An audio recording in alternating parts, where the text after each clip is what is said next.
ladies and gentlemen. It is a great honour to have been asked to open this, the first pageant since 1972 in what is my now adopted hometown of Knaresborough. I have to say, I have to give a big thank you to Arnold here, who has spent the last 4 months organising what will be a really wonderful event. And when he asked me, I promised him a nice afternoon, so it may well be the last event that he asked me to come to in the next few years. But without further ado, I invite you all to sit back, relax and enjoy the Knaresborough Millennium Pageant.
It is my pleasure to present you our Member of Parliament, Phil Willis, in order to open this so prestigious and historic event.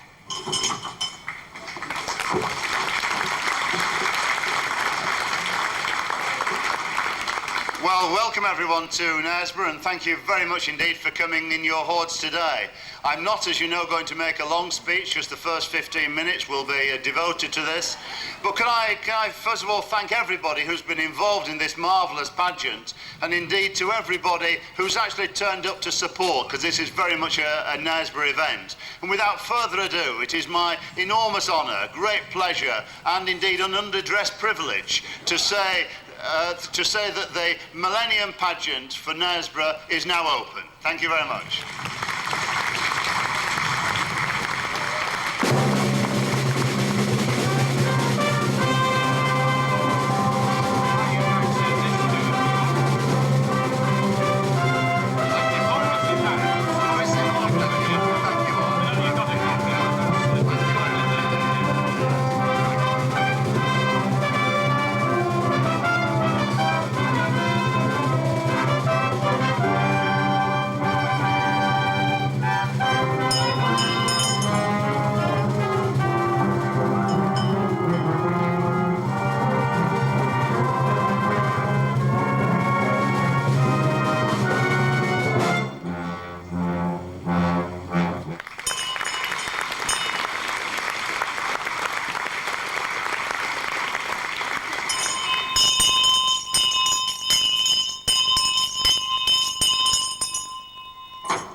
Historic ground, we shall unfold before you some of the colourful past of the ancient town of Knaresborough. Ladies and gentlemen, let us travel back in time over more than 2,000 years to when the first primitive settlers made their camp on the craggy height which towers above the River Nid. Listen now as our chronicler tells the tale of Knaresborough, the true story of our town, conjuring forth and bringing to life some of the long-dead men and women who have passed this way before us. Let us begin at the beginning, even before the start of the first millennium, when something like 500 years before the birth of Christ, this part of Yorkshire was overrun by that fiercest tribe of the ancient Britons, the Brigantes. Boudica! Boudica! Boudica! Cartisman-dua! Cartisman-dua! Cartisman-dua! Well, these gentlemen represent the warlike Celtic tribe of the Brigantes, and the... Brigantes! Brigantes! Brigantes! speak, as you can hear, a strange language similar to that which survives in Welsh. And they've left one or two of their words behind. For example, the name of our own river, the Nid. Nigger! Nigger! Nigger! And I believe the name they were shouting earlier was the name of the famous southern queen of the ancient Britons, Queen Boadicea. Boudica! Boudica! Boudica! Boudica!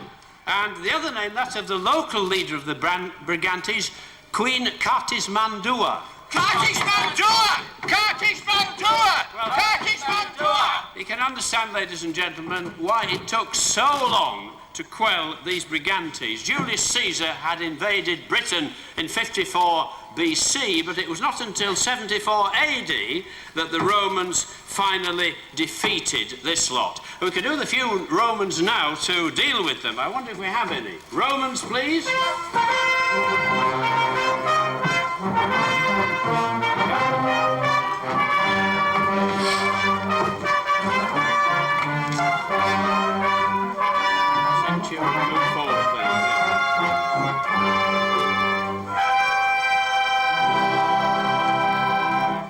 Now here, ladies and gentlemen, is the centurion, an officer who has risen from the ranks and is in charge of 100 soldiers.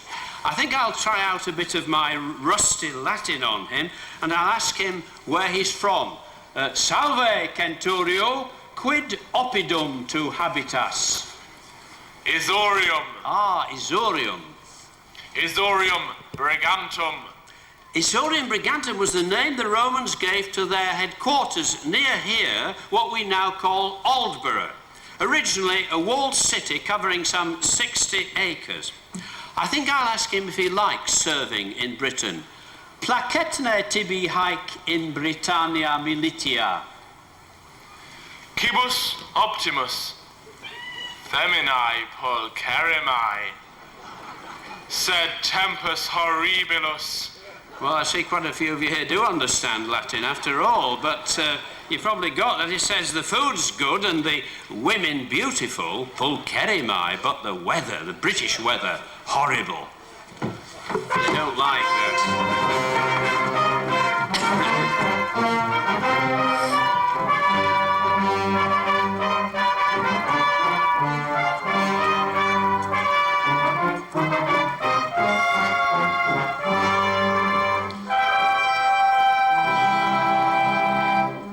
From about 400 AD, the Romans started to return to Italy, leaving this area wide open to invasion and settlement by another warlike tribe, this time from northern Germany.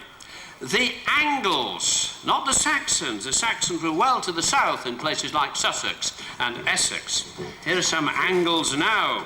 Their language, Anglo-Saxon, is of course the basis of modern English, but it's changed so much over the centuries. I wonder if we can really get through to these very first Knaresboroughans. I think I'll try out the Anglo-Saxon. You know the word wassail? That means good health. Let's try that. Weshal. Weshal. In tisum lande, man not buon. Swithit welluntilum. Vialdas good. Fish filium vaterum good. Well, she's saying something about this being a good place to settle. The farming is good, the ploughing is good, plenty of fish in the river, and so on. What do you call this place? Nama. Name? Ik Hilda. Hilda. Mein Bruder Alfred. Nee, Nama this Wixto here. Aha. Ik understand. Tes Knaresborough. Knaresborough. Burgh offers dan Gitombruder. So that's it. She says the Angles call this place Knaresborough, that is, a fortress built on a rock. Wicked! Well, the next people to come on, as you've gathered, are the Vikings. Yes, sir? Right. Sigrid. You are a Viking. I am. Yes.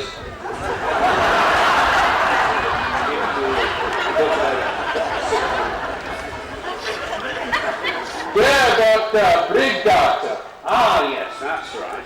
Yeah.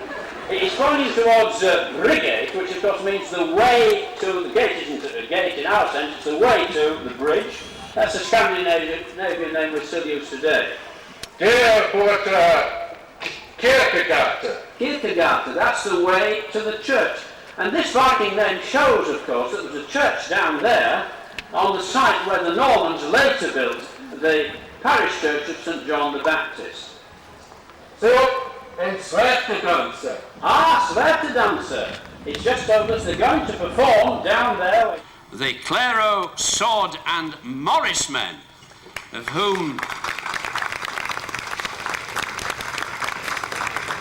I have the honour to be president, so it was easy to persuade them to represent the Vikings here. There's Dobbin the horse. You do have to keep an eye on him. I better warn you about Dobbin. He's a fondness for stealing hats, and yesterday he stole he took off some policemen's helmets, and they were not amused. So watch out for Dobbin. But this is a sword dance which goes back to the most ancient times.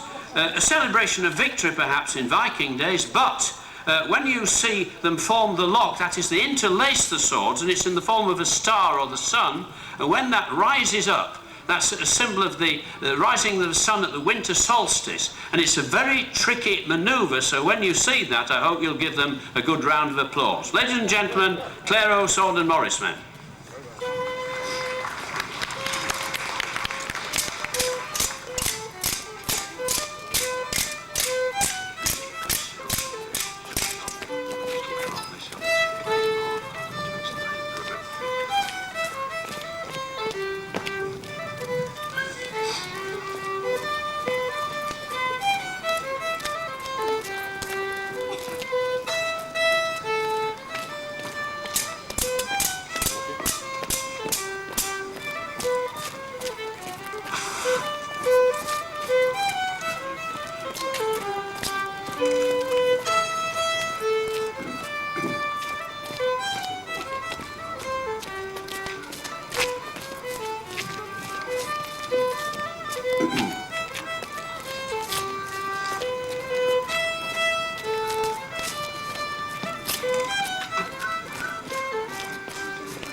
Well, thank you, Claro sword and Morris men. You can see them every year on Plough Sunday. They come to Knaresborough. The plough is blessed during the service, and then they perform a sword dance just outside the church to keep up an ancient tradition that was observed in Knaresborough for centuries. Well, now we come to a date everybody knows, 1066, when William the Conqueror defeated the English army of Harold at Hastings. And, of course, the French-speaking Normans soon occupied the whole country, including Knaresborough, using this as one of the bases from which they put down northern opposition with terrific brutality. Je vous comprends. Vous avez raison. Nous avons massacré les Anglais. Quelle horreur, monsieur, vous avez massacré les innocents. Non, je vous assure, c'était nécessaire. Oui, nécessaire. Moi, je le sais. Je suis normand. Ça se voit. Comment vous appelez-vous, monsieur? Je m'appelle Serlo de Burgh. Je suis l'ami de Guillaume le Conquérant. J'ai combattu avec lui à la bataille de Hastings. Well, ladies and gentlemen, I hope your French is as good as your Latin and you're able to follow some of that. This is the first Norman overlord of Knaresborough, Serlo de Burgh, a knight who fought alongside William at the Battle of Hastings. Ce château fort de Knaresborough, c'est moi qui l'ai construit. Vraiment, c'est vous le fondateur. And he claims to have been the person who built the very first castle on this site. Vive le roi Guillaume! Vive la Normandie!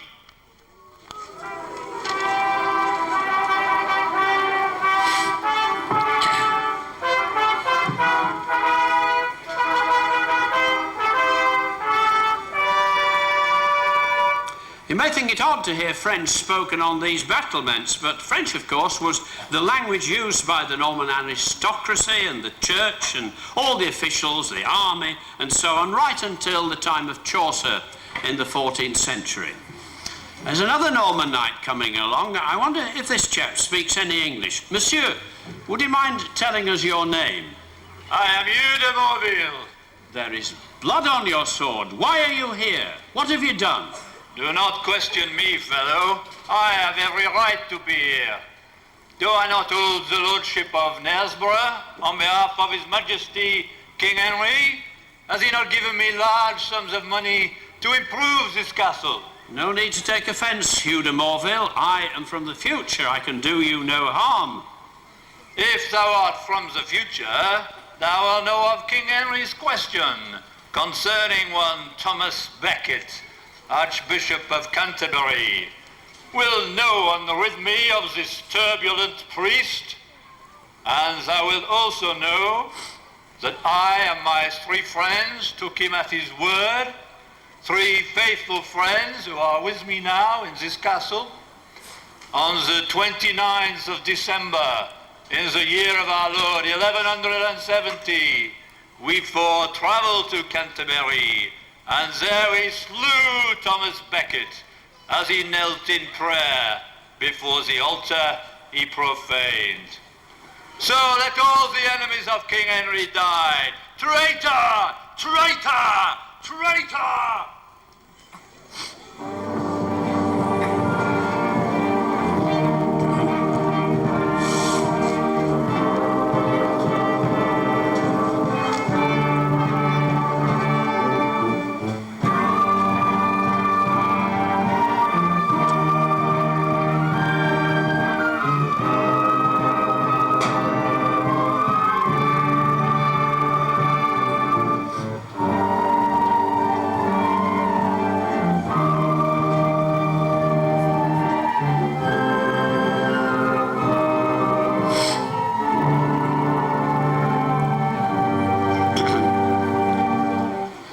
As that music underlines, Hugh de Morville was one of our more sinister characters, though he did manage to bring the sun out for a while.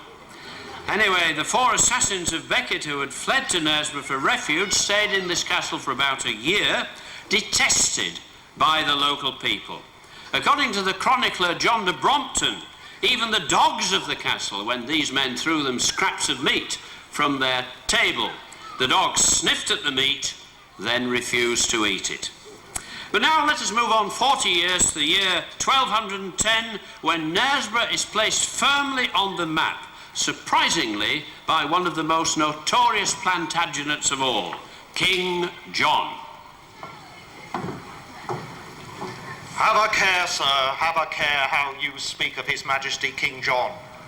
I am from the future, sir, and know of his reputation as a ruthless tyrant. But who are you who would defend such a king? My name is Sir Brian DeLille, and I have the honour to have been appointed by King John to develop Knaresborough Castle as one of the most secure and prosperous strongholds in the north of England. Allow me, sir, to give you certain details of the work King John has authorised me to carry out. The excavation of the Great Dry Moat, the extension of the castle, the construction of sturdy walls and towers, all this undertaken between the year of our Lord 1204 and 1212, costing His Majesty a total of £1,290, money well spent to control these rebellious barons of the north. Then we have the prodigious production of quarrels. Quarrels? That does not surprise me. Quarrels are what we readily associate with King John and his barons. You misunderstand me, sir. The term quarrel, from the Latin quadrillus, is what you would call a crossbow bolt. 'Tis a bolt of iron, deadlier than any arrow. Now, sir, His Majesty King John, who is building up the infant Royal Navy on the south coast, requires these quarrels, manufactured in the forges of Knaresborough Castle, to be exported to ports such as Poole and Portsmouth. We are doing so at the rate of 30,000 quarrels a year, making Knaresborough an important base for munitions. Is it not also an important base for hunting in the Royal Forests of Knaresborough? Indeed. King John is a most enthusiastic huntsman, which is why he enjoys staying in Knaresborough. My records do not show the amount of venison he brought back, but on one occasion he hunted in Knaresborough Forest with 42 palfreys, 11 beagles, 6 other dogs and 3 huntsmen, and the hunts were followed by revelry. I have a note here showing I ordered His Majesty no less than 20 huge barrels of wine to be stored in Knaresborough Castle. But, sir, you are most fortunate. You may see King John for yourself. He is here in Knaresborough with Queen Isabel, not for anything so frivolous as hunting and revelry, but for the solemn occasion of Maundy Thursday in Holy Week. This day is Thursday the 15th of April in the year of our Lord 1210.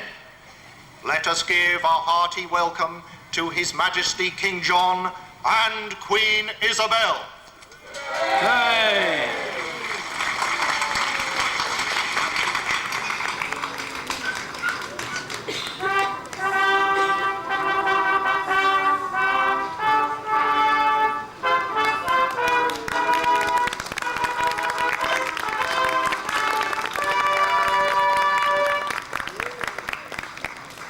Well, as King John and Queen Isabel make their way into the castle, followed by the rather curious retinue, which will be explained later, I must apologise to those who expected the King to arrive on horseback. This was all arranged and details worked out months ago, but yesterday the Follyfoot livery stables, the horse box broke down, the engine wouldn't work, they still couldn't get it working this morning, so we're managing without. Use your imaginations. He's arrived on horseback, he's entering the castle, and this is a very important date in our history. I would pick this out as the date, the 15th of April, 1210. You'll see why in a moment. And when the King arrives on the battlements, a little out of breath no doubt, it's a long winding staircase we have to get up here. I'm sure we'll give him a hearty welcome. Bad press though he has, he did a lot of good for Knaresborough and we should be thankful for it. And I'm sure we'll give him a hearty fanfare as well. Here he comes.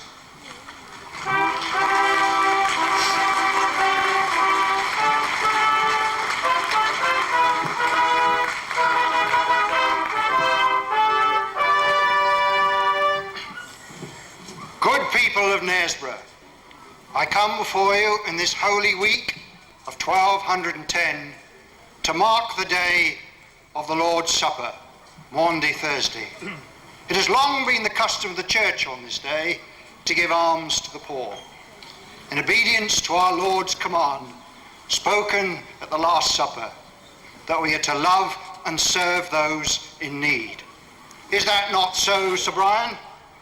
Indeed, Your Majesty, although hitherto it has been the custom of the Church alone, and therein lies a certain difficulty. A difficulty? What is that, pray? Well, the papal interdict, Your Majesty, the ban placed by His Holiness the Pope on all church services in England. Did not the Pope but 6 months ago go as far as to excommunicate Your Majesty?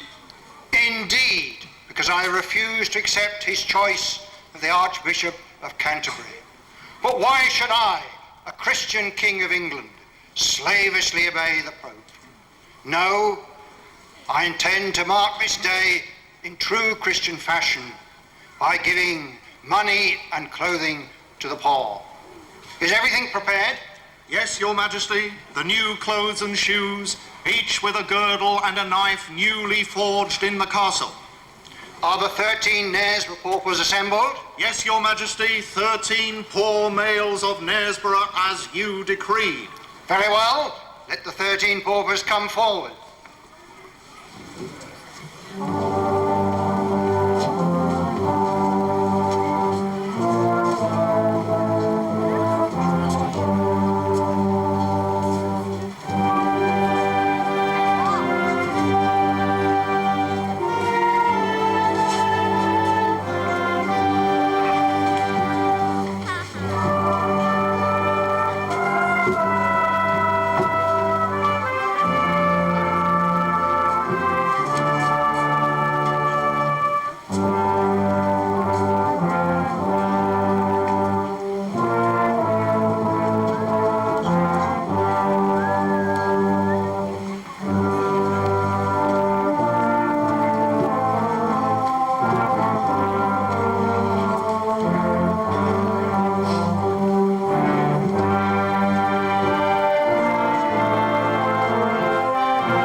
People of Knaresborough, you will have heard hard things said of King John, that I am a monarch who shows no mercy, that I travel about my kingdom ruthlessly inflicting punishment on malefactors and rebels.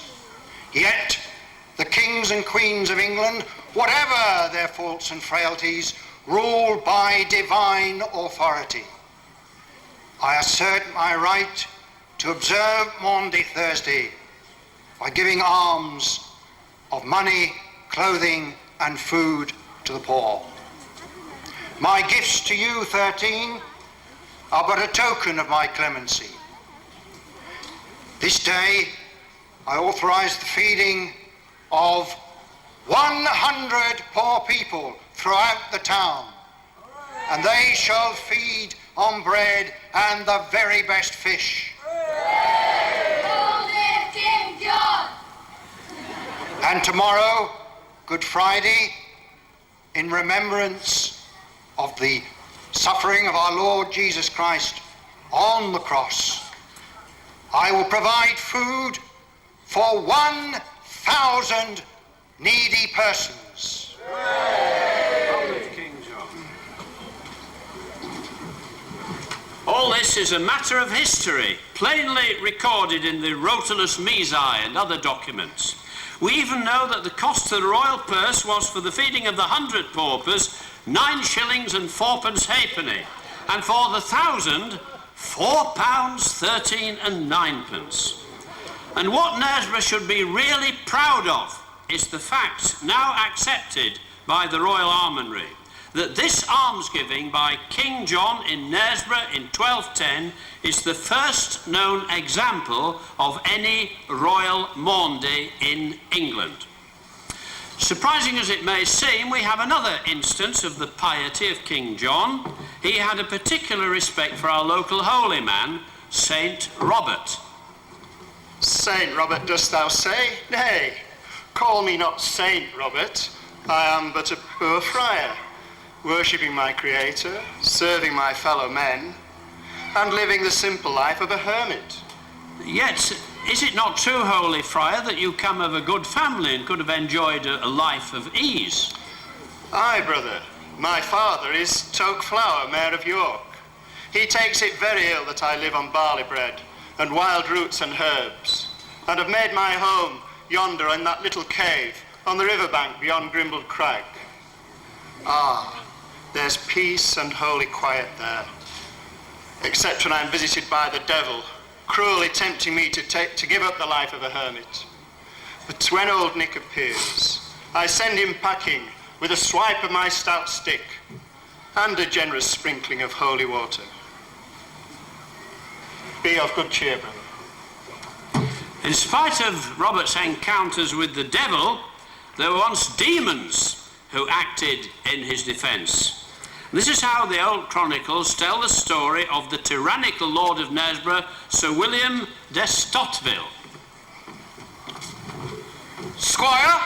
Yes, my lord. What is that smoke yonder rising from the riverbank? Smoke, my lord? Aye, smoke. Does some scurvy poacher dare to defy me? I will punish any man who dares to hunt the royal deer. Ah, 'tis no poaching, my lord. I do believe it's a fire of Robert the Hermit. What doth thou say? Hath he returned? I gave strict orders that Robert the Hermit was to quit the forest of Knaresborough. How dare he defy me? Oh, 'tis only a poor cave, my lord. They say Robert is devout and holy, a very saint. Saint, by God's eyes, I give thee saint. Tomorrow I will drive the insolent knave from the forest in person. Be ready to accompany me at dawn with sword and stave. And so Sir William, vowing revenge, because Robert was supposed to harbour all the outlaws and villains of the district, you know, he looked after the poor and the prisoners and so on. Vowing revenge on him, he lay down to sleep, and that night he was visited in a dream, so the chronicles say, by 3 fearful demons, one of whom frightened the life out of him, and he frightened the life out of me, I'll tell you.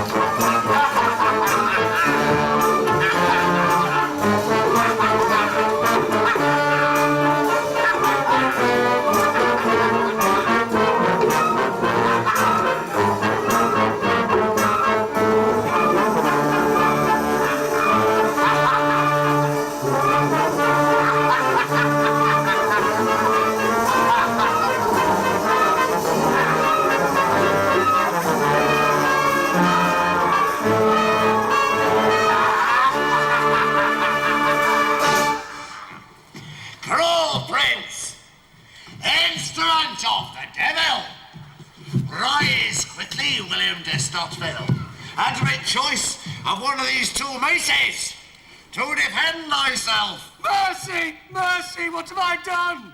I am here to fight thee on behalf of Robert, the man of God, whom thou wouldst destroy.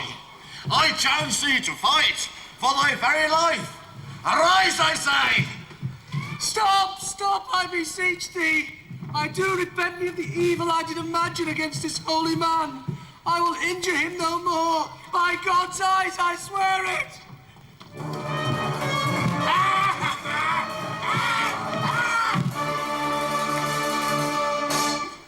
Well, this nightmare apparently did the trick.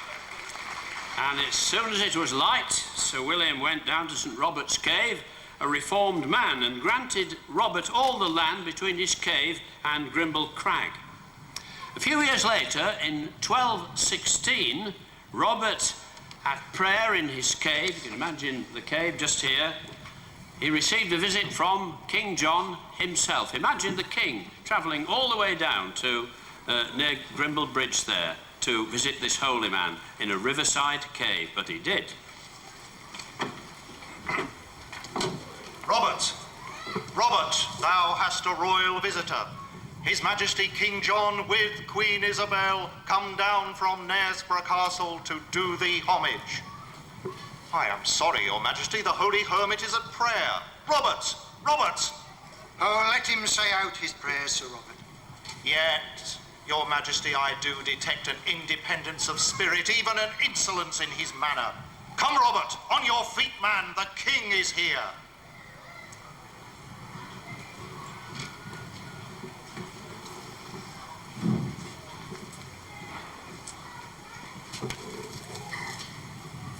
The king? I see no king. Show him to me, I pray. Ah, art thou the king? Indeed I am, and thou art my subject. Dost thou see these ears of corn? Mark the perfection of their shape, the beauty of their colour. When thou canst make even one such ear of corn, ex nihilo, out of nothing, then will I call thee king. Sire, he speaketh foolishness. The solitude hath affected his wits. The damp air of the river hath sodden his brain. No, Sir Brian, I understand his meaning well.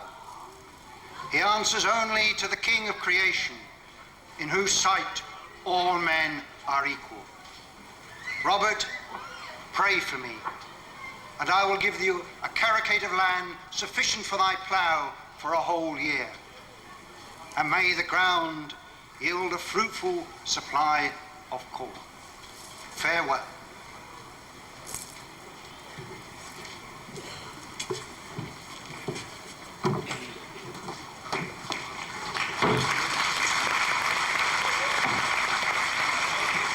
The documents do indeed show that King John granted 40 acres of land along the river. And it is here that later the Trinitarian Priory was built in memory of St. Robert. A priory famous for its work of paying the ransoms of prisoners captured by the Saracens in the Crusades. Knaresborough's first known charter was signed in 1257 by King John's youngest son, Richard, Earl of Cornwall and Lord of Knaresborough. So let's now move on half a century to another Lord of Knaresborough, the notorious Piers Gaveston, the boastful Gascon who had been exiled by Edward I because of his corrupting influence on his son. But on Edward's death in 1307, the new king, Edward III, called back his friend and raised him to high office, and for the sake of appearances, gave him his niece, Lady Margaret, as wife. Have a care how you speak of me, monsieur. Piers de Gaveston. I enjoy the personal protection and favour of His Majesty King Edward II. And I would also have you know that it is through his generosity that I am able to bestow great benefit on this town of Knaresborough. First, I am rebuilding the castle. Oh, you see about you now only the rough beginnings. And I have employed a new master mason, Hugh of Tishmarsh, the man who helped to build the great castle of Carnarvon. Hugh, tell them something of our plans. Well, my lord, we have now levelled out the old Norman castle built by King John, and on the same site are building an even greater fortress. We shall use the same outline as the old castle, especially the vast dry moat he caused to be dug out yonder. But ours will have sturdier walls, with 12 watchtowers.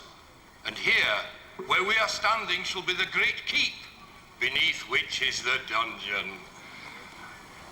A massive building with 12 radiating arches from a central column, and walls 15 feet thick. No one will ever escape from that dungeon, sire. That I'll guarantee. Tell me, how many workmen do you employ, Master Titchmarsh? Why, my lady, more than 100, as well as 12 skilled quarrymen who cut and shape the stone down in the quarry by March Bridge. And what will be the total cost of building the keep? Oh, the estimate, my lady, is around £2,175. And now, my lord, with your permission, I must depart and see about my workmen. So, you see how the king favours this town by the building of such a great castle, henceforth to be a suitable residence for the kings and queens of England. And, secondly, the king has acceded to my request that this town be granted a royal charter. And that will grant Knaresborough the status of a free borough. People of Knaresborough, here is your charter. Signed and sealed at York on the 16th day of August in the year of our Lord 1310. The town of Knaresborough shall be a free borough. And the men of the town shall be free burgesses, not in bondage to any lord. So you see, people of Knaresborough, you now enjoy the privileges of a free borough of far greater status than those little hamlets out there in the forest, those of Fewston and Bilton and Parnell and that one out that way. Harrogate, my lord. Oh, yes. Harrogate. So now, people of those insignificant little hamlets, like Harrogate, will look in envy on the new free borough of Knaresborough. Vive le roi! Long live King Edward II!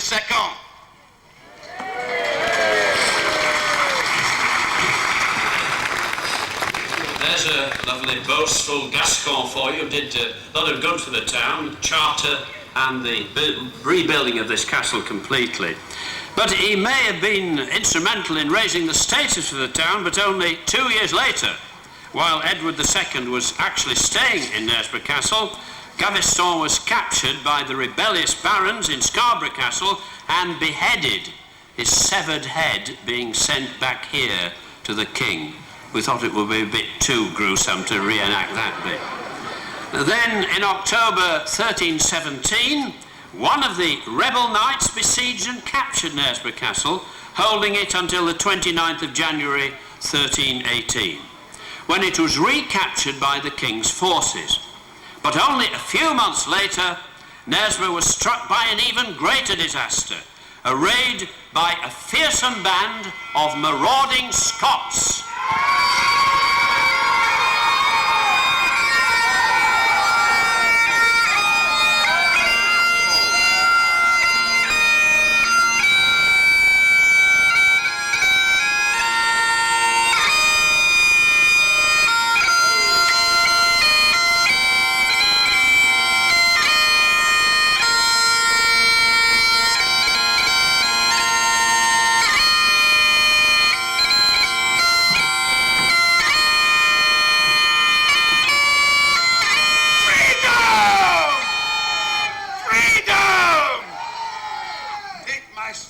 piper. Sir, a word if you please. What do you say, you wee miserable Sassenach? Why you Scots here in such numbers so far from home? Why are you attacking the peaceful town of Knaresborough? Have you no heard of the Battle of Bannockburn, laddie? Midsummer's Day, 1314, when Robert the Bruce, encouraged by the wee struggling spider in the cave, rose up to defeat the English, slaughtering the great armies of your Edward II. Yes, well, we've heard of Bannockburn and the wee struggling spider, certainly. Aye, well, let me tell you this, laddie. I fought alongside Bruce at Bannockburn. I am Sir James Douglas. Black Douglas men call me. For I stand nae nonsense and show nae mercy as I lead triumphant Scots into England to punish those who have dared to cross the border and harass our kingdom. But is it right to attack a small town like this without warning? We gave Knaresborough the same morning as that place, Ripon. We camped outside Ripon for 3 days until they promised to pay us 1,000 merks. They paid up, so we spared them. When we came here to Knaresborough, nobody would pay us a penny. So we burnt the houses down and we set fire to your kirk. What a brutal, uncivilised lot you are. Hey, it happened to me, you wee coon Sassenach. There's war, you ken. War between Scots and English. Men from Knaresborough fought against us at Bannockburn, including William DeVoe, the newly appointed constable of this here castle, who died in action. There's blood in the heads of all who support Edward II. But soon we shall be free. I see a day when we'll have our own parliament and make our own laws. Free university places for all students, except for those faces on the border, you Sassenachs. And free haggis for all students as well. These are glorious times in which we live. Flushed with victory, we roam across northern England as conquerors, avenging the shameful death of Braveheart, Sir William Willis, taken down to London and treacherously murdered. O flower of Scotland, when will we see your likes again? Wha fought and died for... That's the wrong one I'm doing, isn't it? It is indeed, yes. You Scots are alone to yourselves, yeah. Wallace bled, Scots swam Bruce has often led. Welcome to your gory bed, or to victory. Now's the day and now's the hour. See the front of battle hour. See approach proud Edward's power. Chains and slavery. War for Scotland's king and law. Freedom's sword will strongly draw. Free man stand or free man fall. Let him follow me. Let him follow me! Freedom!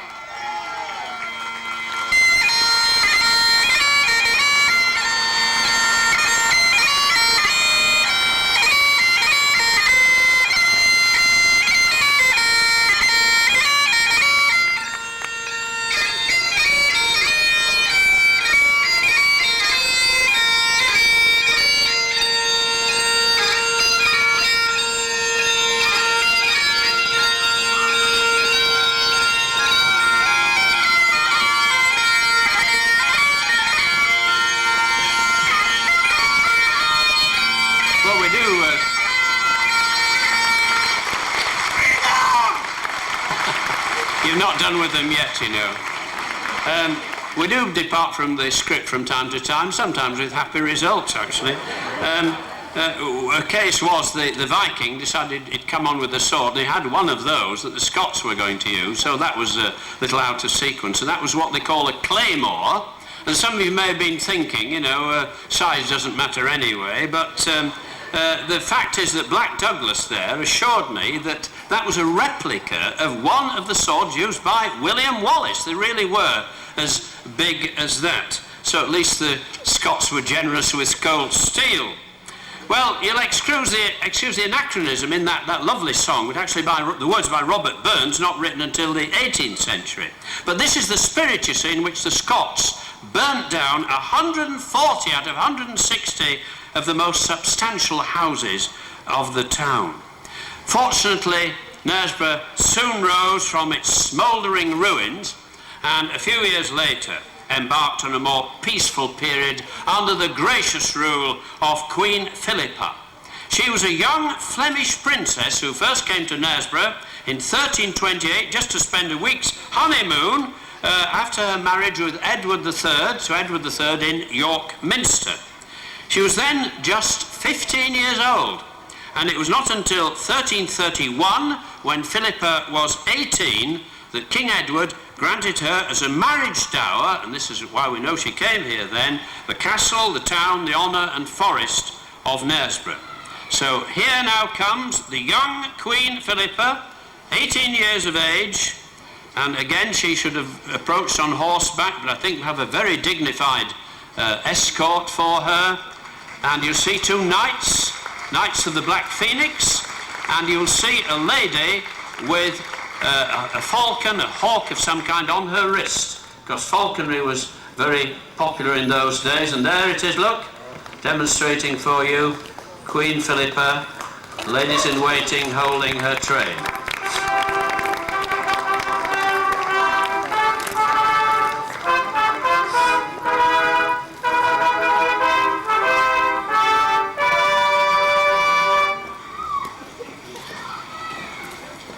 Well, as she makes her way into the castle and makes her way up the stairway, perhaps a little more nimbly than King John, I'll ad-lib a little bit about her. She was, as you heard, a Flemish princess. She spoke the Flemish language and French, and she did a great deal for this town because her name turns up again and again in the documents of that period. She actually took an active part in the administration of the Forest of Knaresborough and the whole of this area.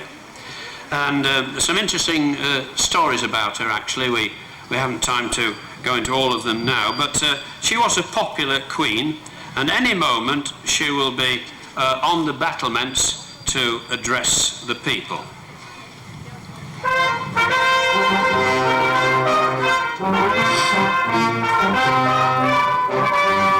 Here she comes, Queen Philippa.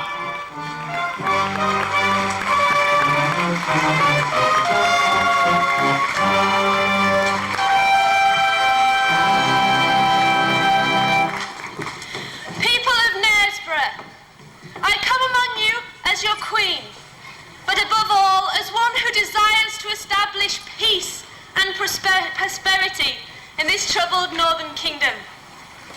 I shall seek to restore rights, to settle disputes, and to recover this town from the ravages of the Scots. In particular, I shall restore your parish church, installing a worthy new east window in beautiful reticulated style, creating a chapel with an Easter sepulchre, and adding a top story to the church tower. Let both church and castle stand as symbols of security, temporal and spiritual, and let this community grow and flourish around them. And now bring forth my maidens and musicians to herald an age more tranquil and harmonious.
Thank you, those delightful ladies from the Knaresborough and Harrogate Dance Centre, which meets just there in the Castle Girls' School, actually.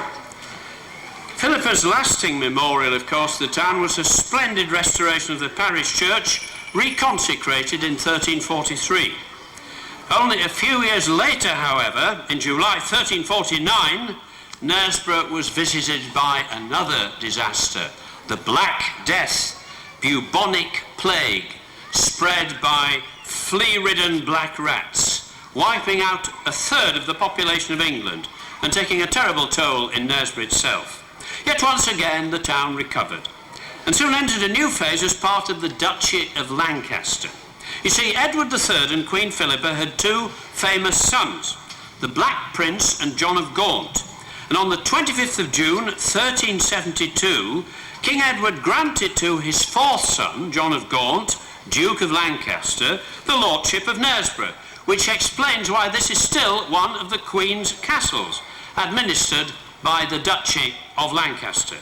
So let's give a hearty welcome to one of our most prestigious overlords, at the time set to be the richest man in England, the equivalent of a modern mega-millionaire with a staggering income from his estates of £12,000 a year. Ladies and gentlemen, John of Gaunt.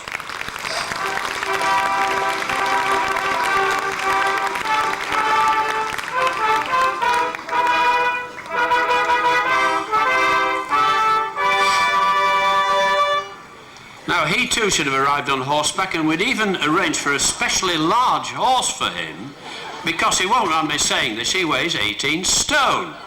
And this is the point, you see. People think John of Gaunt means that he got this name because he was rather a skinny sort of person. Not at all. It's simply because it was actually in 1340 he was born to Queen Philippa in the town of Gaunt, or Ghent as we call it, in Belgium. So he's really John of Gaunt. See, John of Gaunt. And here he comes. Give him a welcome.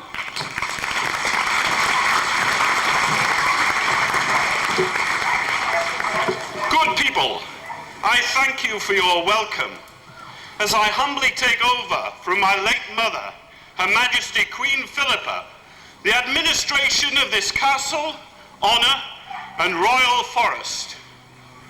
Before God, I swear to you that the House of Lancaster will keep faith with the town of Knaresborough from this year of our Lord, 1372, until the unseen future. For I love this place for itself, but also because it is an ancient and honourable part of this beloved land of ours. This royal throne of kings, this sceptred isle, this earth of majesty, this seat of Mars, this other Eden, demi-paradise, this fortress, built by nature for herself against infection and the hand of war.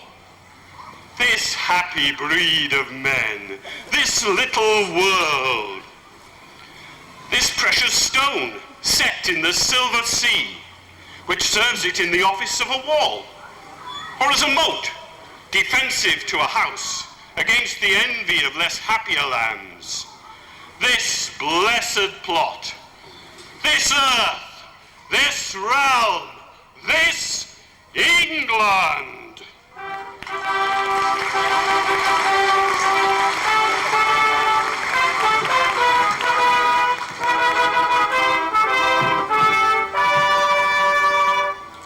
That speech, of course, was put into the mouth of John of Gaunt by Shakespeare in his great tragedy, Richard II.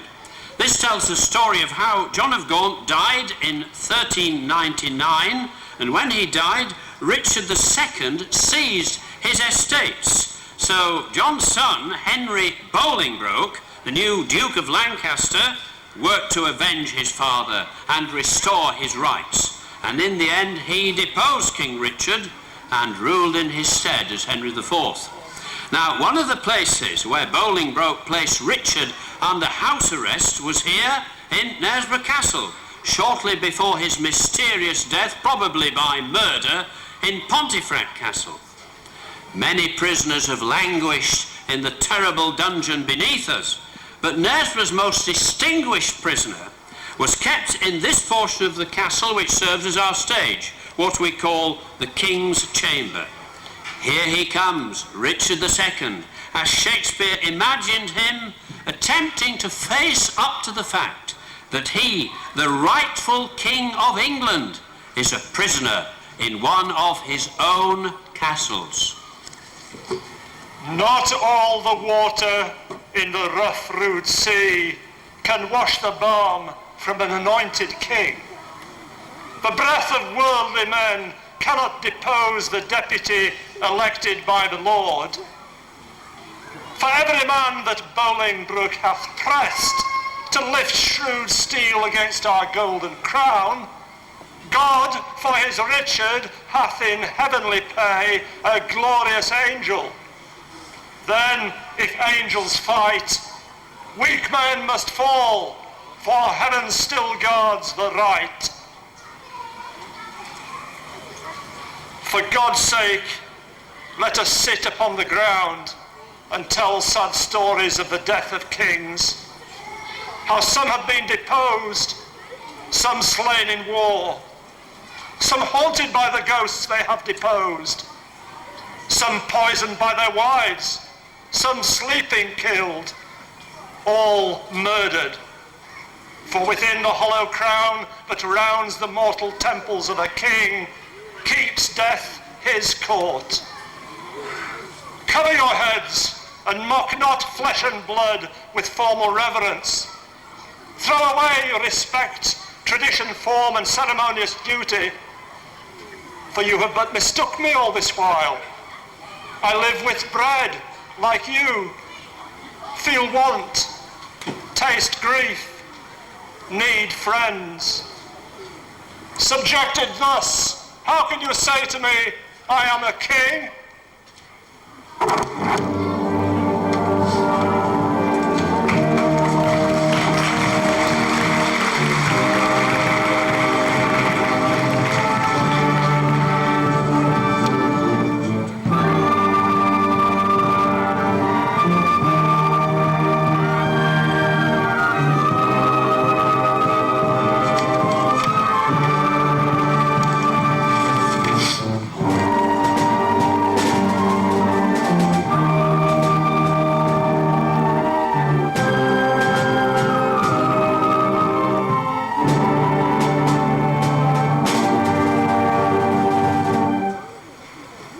Had a lot of royalty, haven't we? The kings and queens, and more to Knaresborough than that.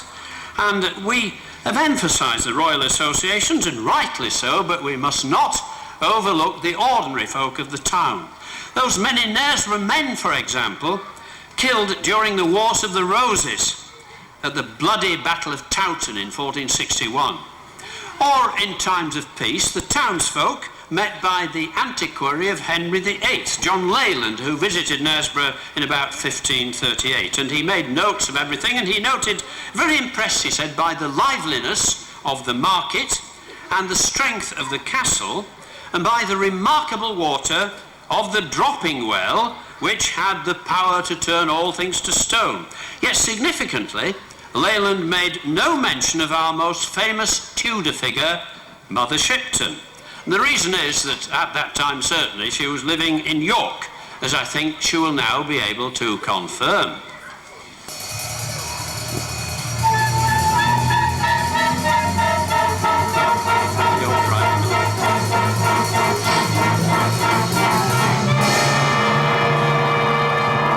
Hi, lad. I heard what you were saying. I did live in York, in Duringhouses. I was married to Toby Shipton, you know. He was a carpenter out at Minster. Can you tell us, Mother Shipton, what it was that let you becoming a household name as a prophetess? Aye, it was that visit by Cardinal Wolsey. 1530 it was. Wolsey were in disgrace with King Henry. So he thought he'd come up to York, for the very first time, mind, and get us to make a fuss about him being our Archbishop. But I told everybody, I said, well, Wolsey might see York, but he'll never get into the city. Well now, this is true. this is history. Cardinal Wolsey got as far as Cawood Castle, stood on top of a tower, looking over in distance at York Minster. When I get to York, he says, I'll have yon woman, meaning me, burnt as a witch. Aye, those were his very words. But you know, sir, the minute he said this, an officer came, clapped his hand on his shoulder, and arrested him on a charge of high treason. So, you see, I was right after all.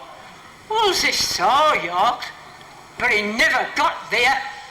Mother Shipton was certainly right. There's no doubt that Wolsey was arrested at Cawood, taken south to face trial before the king, but he died on the journey and was buried in Leicester Abbey. That's what made her name. I wonder if you could give us a few more examples of the prophecies you made in York, Mother Shipton. Aye, there came a woman with one eye, and she trod in many men's blood up to the knee. There were 3 knights in Petergate in York, a boy born in Pomfret with 3 thumbs, and those 3 knights gave him their 3 horses to hold while they won England. And all but one noble blood were gone. They shall rule the time. And they will rule the time that ever they were born to see so much bloodshed. Those are actual lines from that 1641 pamphlet, and some interesting lines are about the siege of York and the great devastation of London. But in 1667, a booklet was published claiming that Mother Shipton had been born in Knaresborough, near the Dropping Well, in a house actually, it says, near the Dropping Well, a daughter of the devil with supernatural powers. And it was this rather fanciful booklet, very fanciful booklet, which started the unfortunate fashion of inventing Mother Shipton's prophecies about events which had already taken place, which of course is an infallible way of getting them right. And this was carried a stage further in Victorian times when a Brighton bookseller called Charles Hindley confessed that he had simply made up some of the best-known prophecies and put them into the mouth of poor Mother Shipton. For example, modern transport. Carriages without horses shall go, and accidents fill the world with woe. And in this next one, Charles Hindley was thinking about wireless telegraphy, but how neatly it applies to the internet. Around the world thoughts shall fly in the twinkling of an eye. And most alarming and most frequently quoted of all.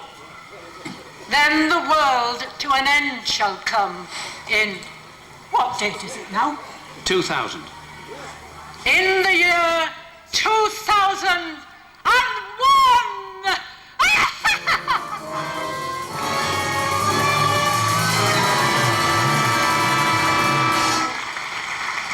Well, Mother Shipton is just a harmless figure of folklore, adding colour to the Knaresborough scene. But if you want something really sinister, how about this fellow?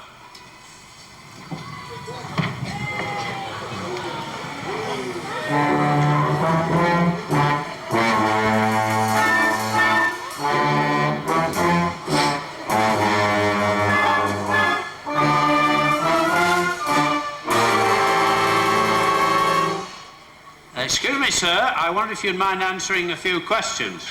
I have nothing to say, and I am in great haste. I have urgent business to attend to. Your name, I believe, is Guy Fawkes. Aye, and an honourable name it is in the city of York. I was born there in the year of our Lord, 1570, and baptised at St Michael the Belfry, close by the Minster, where my father worked as a lawyer. So you were brought up a Protestant then? Aye, educated in St Peter's School.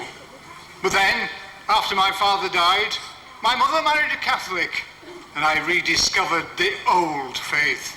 May I ask what you're doing here in Knaresborough, Mr Fawkes? My mother married Dennis Bainbridge, a good Catholic, who hath property in the village of Scotton, close by.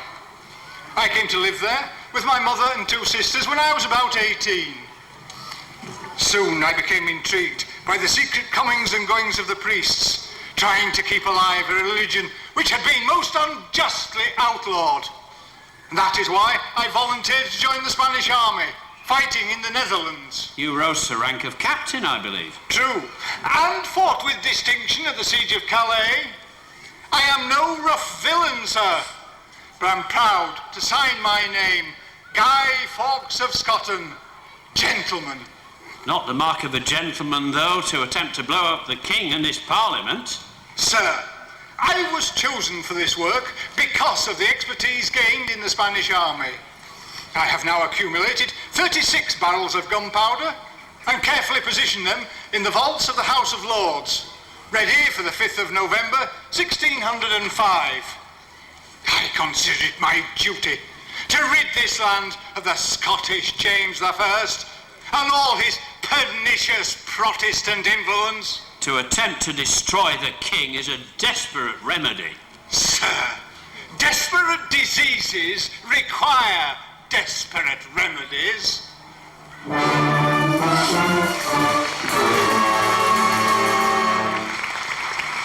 Remember the 5th of November, gunpowder, treason and plot. Well, as everybody knows, our local terrorist was caught red-handed and famously failed to destroy James I. What many people do not know is that the failure of Guy Fawkes was driven home in Knaresborough when King James authorised a school to be founded in his name, here in the very district where Guy Fawkes had lived. This probably explains the readiness with which the King granted letters patent to the Reverend Dr. Robert Challoner to found the Free Grammar School of King James near the parish church on the 26th of October 1616. We still have the original charter with a colour portrait of King James and the original school rules, the laws and ordinances. Here are some samples read by boys from the old school. No girls, alas, until well into the 19th century. The schoolmaster shall be a godly, learned and sober man, a diligent teacher and observer of these ordinances. If not, he shall be removed, and a better sought for and put in his place. The maester shall see that all his scholars repair into the school by 6 o'clock in the morning in summer and by 7 in the winter. They remain until 11 o'clock of the forenoon, and in the afternoon from 1 till 6. The first thing to be done after assembly in the morning and the last thing in the evening shall be, upon their knees, with due reverence, to use the forms of prayer set down by the founder. They shall sing a psalm, such as Psalm 119, with its 176 verses.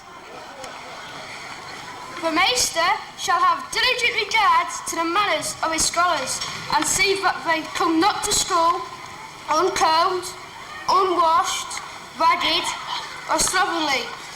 But before all things he shall severely punish swearing, lying, picking of pockets, stealing, fighting, wanton speech, unclean behaviour, and such like.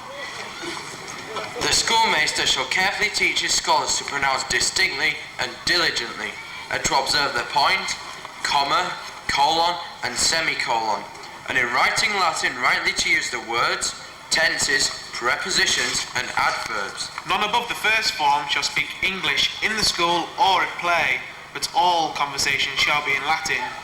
Amor, amas, amat, amamus, amatis, amant. Iram, Iras, Irat, Iramus, Iratis, Irant. Cicero. Ovid. Virgil. Seneca. Oh, what fun! Quick. 1, 2, 3.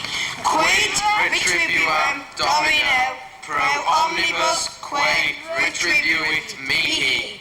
What shall I render unto the Lord for all his benefits towards me?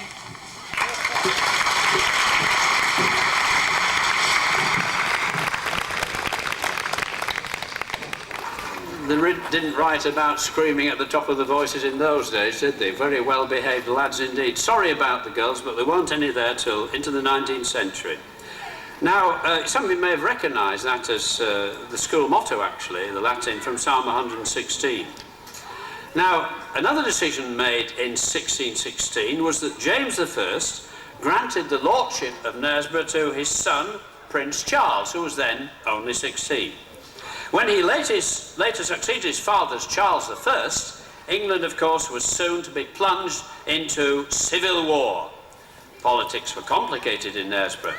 Some supported Oliver Cromwell and the parliamentarians, represented locally by Thomas Stockdale of Bilton Hall, and some supported the king, represented locally by men like Sir Henry Slingsby and the staunchly royalist garrison of Knaresborough Castle. Stand your arms! Take to the wall! Now! Bring upon your feet!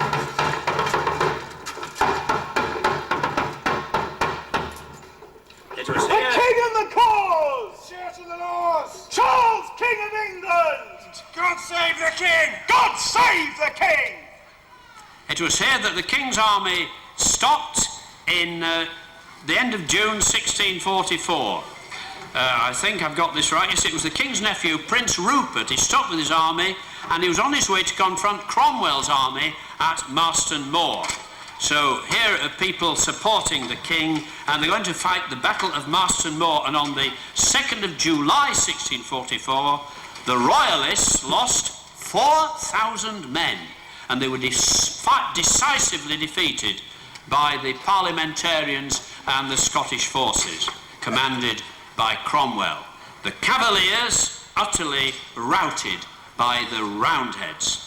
Later that year, the victorious parliamentarians, or Roundheads, marched westward on the royalist stronghold of Knaresborough. Now, I wonder if we could hear from somebody who was actually present at the time, perhaps not a soldier but an ordinary townsperson. There's this lady coming up here. She looks interesting. I've got a feeling she was there. Something from a contemporary. Can you tell us what is happening, madam? I can that. Knaresborough Castle is under siege. I should know. Some of my family with the garrison hold it castle for King Charles. Your name, madam? Whincup. Mrs. Whincup. They've been roaming around ever since Marston Moor. But it were on 12th of November these here Roundheads first attacked castle, under orders from Lord Fairfax. Our lads lost 20 men killed, 48 wounded and 46 taken prisoner. Oh, they were safe once inside castle walls, but short of food. One young lad started creeping across moat at night, taking food to his father and shoving it in through a secret hole in castle walls. Well, these here Roundheads spotted him, fired at him and captured him. Next morning, they were all set to hang him over edge at moat so as all inside castle could see it. Shame on 'em! Well, I got a crowd of townsfolk together and pleaded with 'em to spare lad's life, which I'm glad to say they did. Well done, Mrs. Whincup. Aye, but there's been quite a few more lives lost in this siege, and not all on our side either. Our men once slipped out through yon secret sally port into moat, taking besiegers by surprise, killing or wounding 42 of them and taking 26 prisoners. There must be nearly 600 of them parliamentarians outside castle though, just waiting to attack. Nay, I don't think garrison will be able to hold out much longer. What a wicked shame! After all these centuries of Knaresborough's connection with royalty. The garrison, which consisted apparently of about 120 men, was indeed not able to hold out much longer. After a close siege of about 3 weeks, the parliamentarian commander, Colonel John Lilburne, finally positioned several cannon at the top of Brigantes and bombarded the wall near the southern sally port, just over there, opening up a breach 11 feet by 6. And at that point, we're going to have the most tremendous explosion from there, but again, there's been a hitch. It was all planned, but they'd not arrived to do it and didn't yesterday. But you can use your imagination once again. Tremendous bombardment of that bit of the castle wall, and they opened up enough, and they just had to surrender. And on the 20th of December 1644, the royalist garrison surrendered, later marching out of the castle with a promise of life and liberty.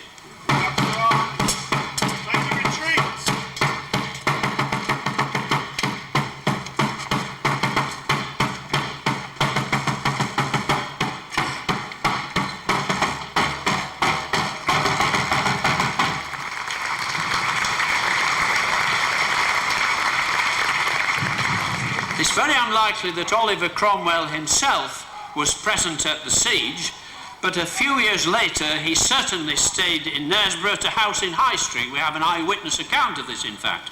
And we can imagine how he might have triumphantly visited the castle, which was now being dismantled, and addressed his men. So here he comes, ladies and gentlemen, warts and all, soon to declare himself in place of the beheaded King Charles, Lord Protector of the Commonwealth, Oliver Cromwell. Brother soldiers, how good it is to return to the plain of York and to remember Marston Moor, where we routed the royalist enemy, and God made them as stubble to our swords. And then to go on to take castles such as this, which foolishly had remained loyal to a discredited king. As you know, it has been decreed by Act of Parliament that all such castles shall be slighted. That is, they shall be broken down, totally dismantled and reduced to ruin by hammer and crowbar and gunpowder. The inhabitants of Knaresborough have suffered much already, so I will have none of you drunken, tumultuous, or disorderly, and I charge you in the name of the Lord to work with a will as you demolish and destroy this once proud royalist castle. No pomp, no pride. May God be honoured.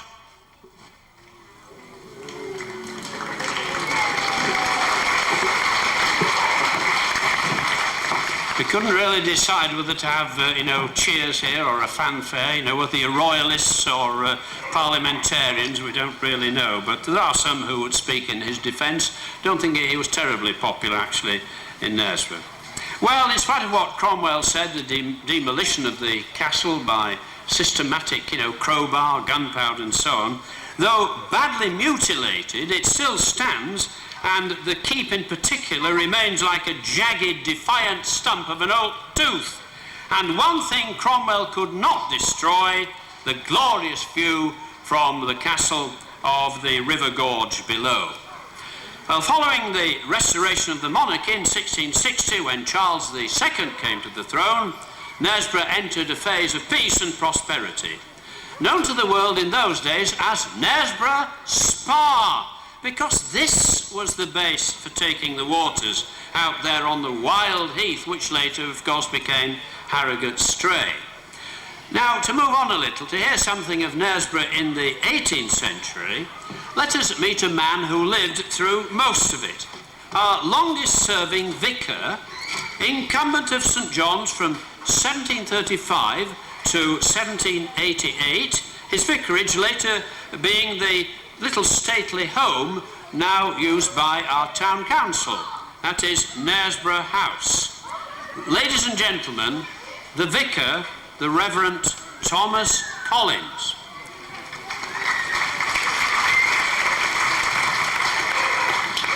How is the town faring in your century, Mr. Collins? Well, sir, Knaresborough is quite prosperous and God-fearing in this age of reason. We have a busy market, once famed for its licorice, now for its locally grown cherries and an abundance of corn. Shops, including an apothecary's in the marketplace.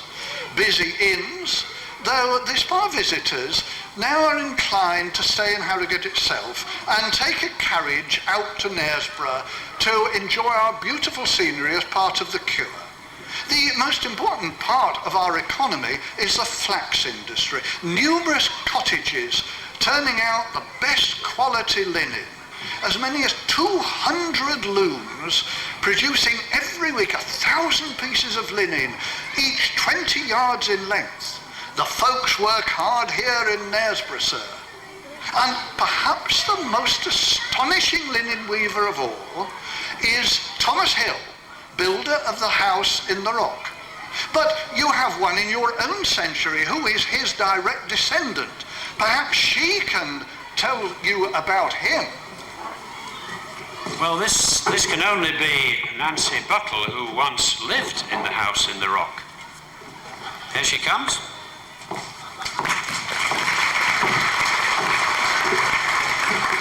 Now, which part are you playing, Nancy, today? Today I depict Caroline Hill, widow of the second Thomas Hill, to illustrate the strength of the women of the family. The first Thomas Hill, my great-great-great-great-grandfather, was quite a character. He was a poor linen weaver who in the year 1770 started to excavate a house in the rock, close to the low bridge and adjacent to the shrine of Our Lady of the Crag. He was given permission and encouragement by the Slingsbys, who owned the land and indeed most of Knaresborough. He was helped by his elder son, also named Thomas Hill, and in the year 1791 the house was completed with battlements. It was then known as Fort Montague in honour of the Duchess of Buccleuch, who was his principal benefactress and a friend of the Slingsbys. And the house in the rock, I believe, was not only a residence but also a tourist attraction. Oh, it was indeed. People came to admire the spectacular views, to disport themselves in the tea gardens, and see the man dubbed Sir Thomas Hill, who printed his own banknotes, threw a Union Jack from the battlements, and fired salute from his own 2-pounder cannon. Thank you very much. Come along, children. Thank you, Nancy. A living link with Knaresborough's colourful past. Now, Mr. Collins, apart from the house in the rock, what were the other buildings that appeared in your century? Well, sir, Knaresborough House, my home, to which you've already alluded, and later Conyngham Hall, named after Ellen, Lady Countess of Conyngham. And then, in the marketplace, a new borough courthouse has been built with 2 prison cells beneath, and a new chapel in Windsor Lane for the Independents. Their minister is the Reverend William Howell. The Methodists have a licensed preaching house in Castlegate, but when John Wesley visits the town, the crowds are so great that no building can contain them. In my own church, if I might mention, we have installed the very first organ and a wonderful ring of 8 bells. Tell me, Mr. Collins, in the 18th century, this was an age of reason and religion and progress, and yet, is it not true it was marked by all kinds of social upheaval, including crime? Ah, I see, sir, you refer to that crime which shocked Knaresborough, and indeed the whole nation. I remember it well. It is the 17th of August, 1758. They'd been digging down at St. Robert's Cave. You see, the whole town was mystified by the sudden disappearance of a young shoemaker, Daniel Clark. Oh, way back in 1744, almost 14 years ago. And now this houseman claims that the lad was murdered and that his body was buried in St. Robert's Cave.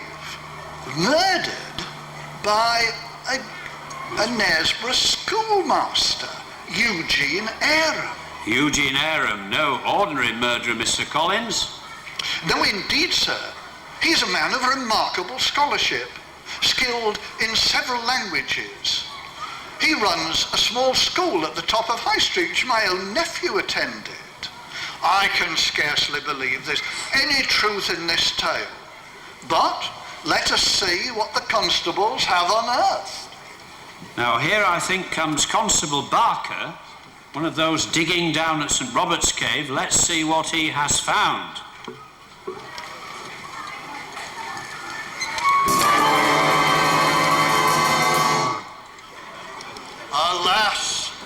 the bones of murdered Daniel Clark, brought to light after 14 years by the avenging hand of Providence. And there's a hole in the back of the skull. Houseman claimed he had seen Aram strike Clark down with a mason's pick.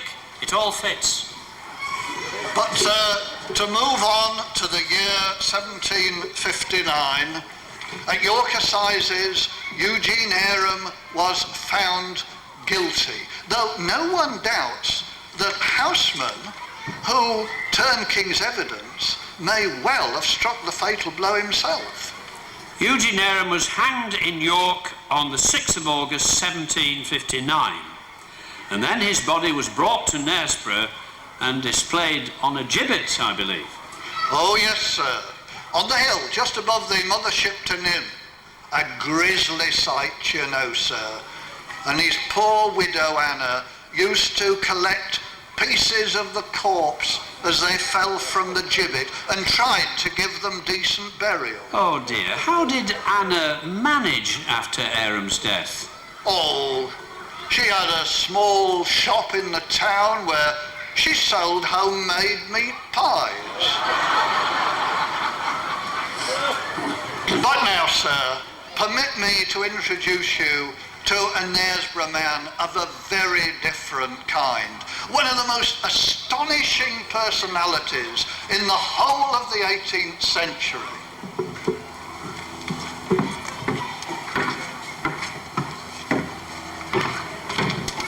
What an honour to meet you, sir. A man who so wonderfully triumphed over adversity.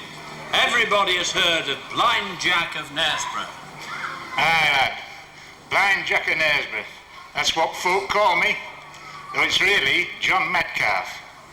I was born in Knaresborough, all right. Down yonder, near Parish Church. 15th of August, 1717. You did such remarkable things during your long life, Mr. Metcalfe, that I really must ask you this.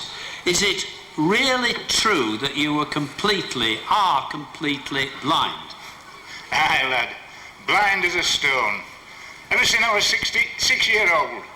I caught smallpox and it took sight of both of my eyes. And yet you've accomplished far more than many a sighted man. Ah, well, the seas, I wouldn't let it beat me. I mean, inside of 2 years, I could fin me way around Knaresborough, or be myself. Aye, and I used to lake with lads. I could do what they could do. Tree climbing, bird nesting, pinching apples, swimming in River Ned. Aye, and riding horses. I even used to hunt to Mr. Woodburn's pack of hounds. Then, of course, you started to earn your living as a musician. Aye, violin mostly. Yes. When I was 15, to be 15, I was appointed to fiddle to some taverns in Harrogate to play music for dancing for ladies and gentlemen as was attending spa.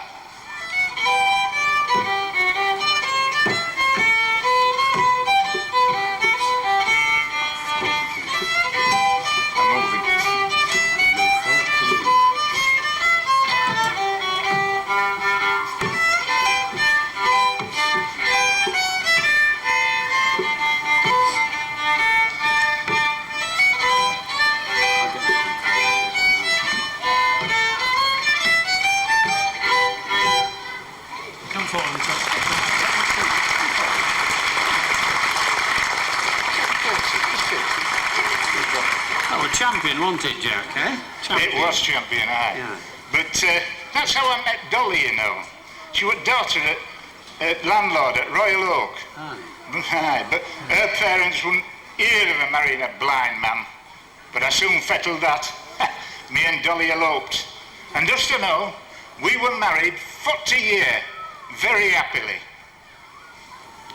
Ah, she were a grand woman, my Dolly. And yet you're best known in our day, Mr. Metcalfe, for your pioneer work of building roads. I wonder if you can tell us how this came about. Aye, that'd be 1765. And they give me a contract to build a 3-mile stretch of turnpike road between Minskip and Ferrensby. Well, I couldn't see it, of course, but I had a gang of trusty men, and I could fill foundations with my stick. And then I had a special wheel. I could find out what the real distances were. Well, we have a surprise for you here, Jack. Here's something we're proud to keep in the old courthouse museum, and I'm sure you'd like to be reunited with it. I'll take your stick. Where is it? There you are. By gum, it's me diameter. Oh, I've trundled this article over many a mile of road. There they are. By, it's just grand. Ah, you see, I had this specially made with this here dial, so I could tell calibrations with my fingers. Well, I don't know. Blind Jack's diameter. Now that's champion. Here, I'll tell you what I'll do. I've heard tell that arrogant councilmen are doing some work in Castle Yard here. Well, I'll take my diameter and I'll go see what sort of a job they've made on it. Do right, I'll just show you. No, lad. That doesn't need to show me the way out. I will finish my way round Knaresborough 200 years before you were born.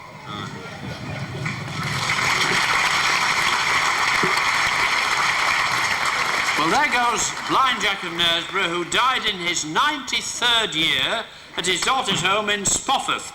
So John Metcalfe, with his commercial enterprise and improved communications, takes us into the 19th century, of course essentially dominated by Queen Victoria, who had a special connection with our town, which ought to be more widely known.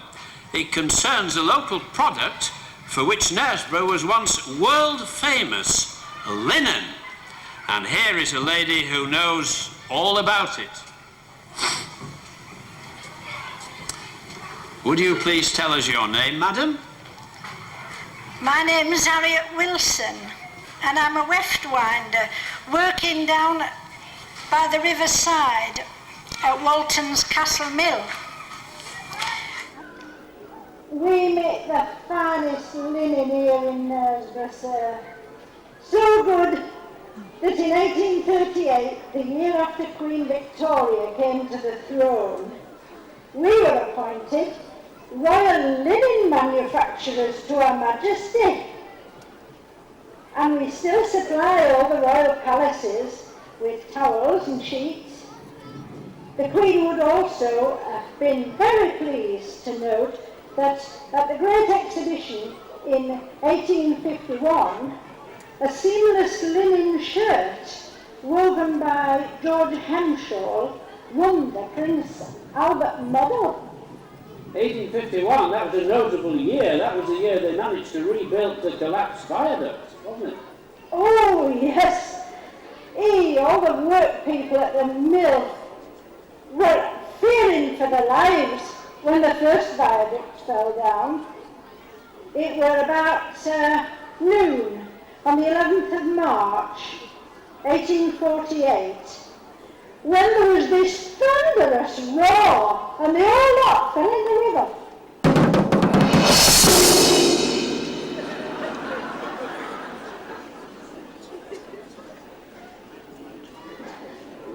I know.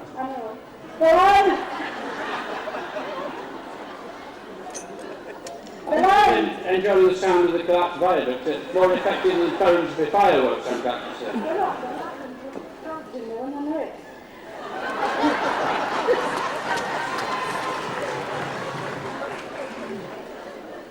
The line in the motor killed all the fish, you know, and the river rose 12 feet, flooding the whole of the waterside. Still, Castle Mill recovered and remained a major employer in the town, didn't it, until the end of the century, I suppose? Oh yes, by 1851, Castle Mills employed 423 workers, including 272 men, who were mostly handloom weavers and bleachers. And there was also a lot of children employed there, 25 boys and 20 girls, which is why Castle Mills had its own school. It's hard work for all of us, toiling away from 6:30 in the morning. But we all feel we're doing a worthwhile job, and we take a great pride in our work. No, you'll not find anything better than Knaresborough's royal linen. Well, Harriet Wilson, you certainly must have found satisfaction in your job.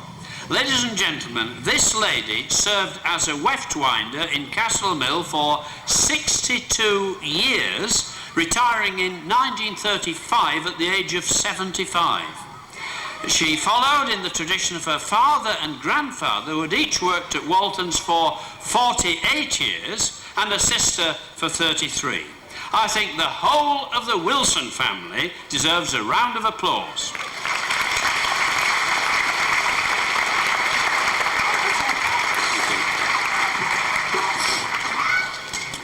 As well as the school run by the mill, which of course was down there on the river, just over there, the Church of England National School, or Castle Boys' School, opened in 1814, and that one there, Castle Girls' School nearby, 1837. And of course the Victorian period saw a lot of building, and Knaresborough running its own affairs, with the forerunner of the Town Council, the Improvement Commissioners, set up by Act of Parliament in 1823, clearing and paving the insanitary streets, installing gas lighting, improving the water supply and so forth, with Knaresborough's own fire brigade, all volunteers. And in the procession later you'll see some of the old Victorian wonderful brass helmets that a couple of the firemen will be wearing. Then all kinds of substantial buildings. 1815, the first Methodist chapel off Gracious Street. Also in 1815, the founding of the Knaresborough Cricket Club, one of the oldest in Yorkshire. 1831, St Mary's Catholic Church. 1856, Holy Trinity Parish Church with its landmark spire of 166 feet. 1862, the Town Hall in the marketplace, complete with balcony from which electioneering speeches were made in the days when Knaresborough, Mr Willis, returned its own 2 members of Parliament. And we were disfranchised, I think it was in 1885, because of the population wasn't quite big enough to merit the MPs. He says that's when we lost them. Well, we recovered them in Mr Willis here, MP for Harrogate and Knaresborough, new constituency. And in 1865 there was the building of the Congregational Chapel, and a few years earlier, this is rather interesting, a lot of people don't know about this, in 1850, this congregation, the Congregationists over there, received a surprise visit from a very unusual person. How about this chap to add a little bit more colour to our history?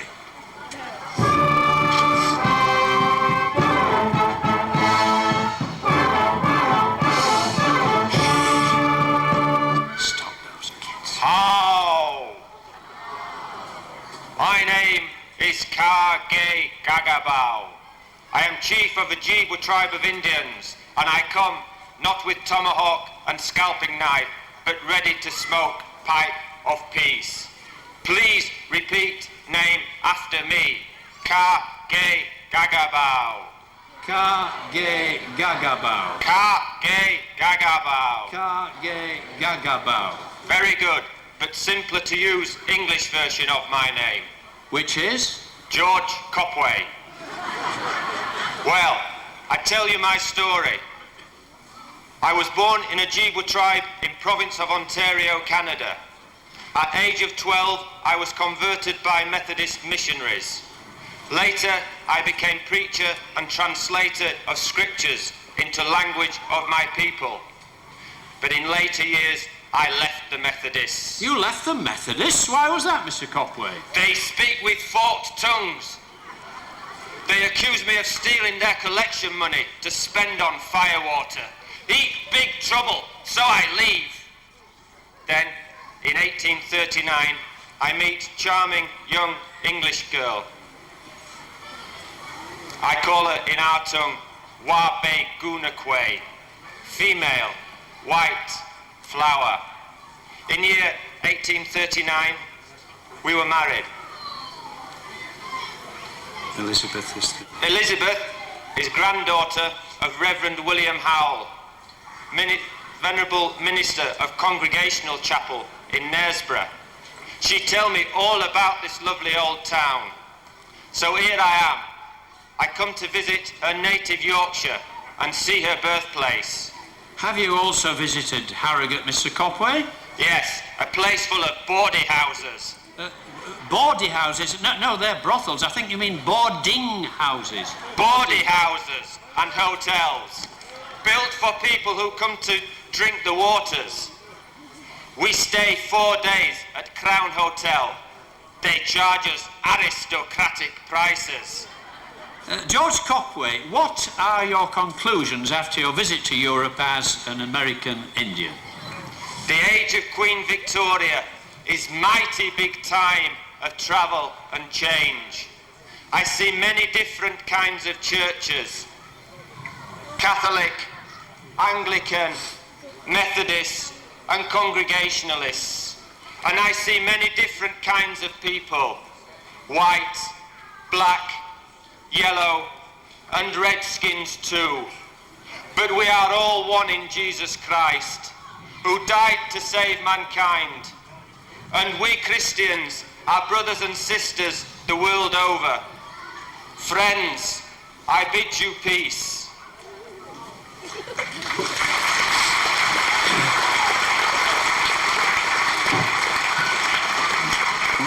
We haven't made any of that up. He really did come here and left us an account of his visit. Well, in 1888, Queen Victoria granted the lease of these castle grounds to the Improvement Commissioners, the forerunners of the council, and from about this time, as the old postcards show, this has been a popular venue for people coming to stroll and relax in the happy combination of historic setting and spectacular scenery.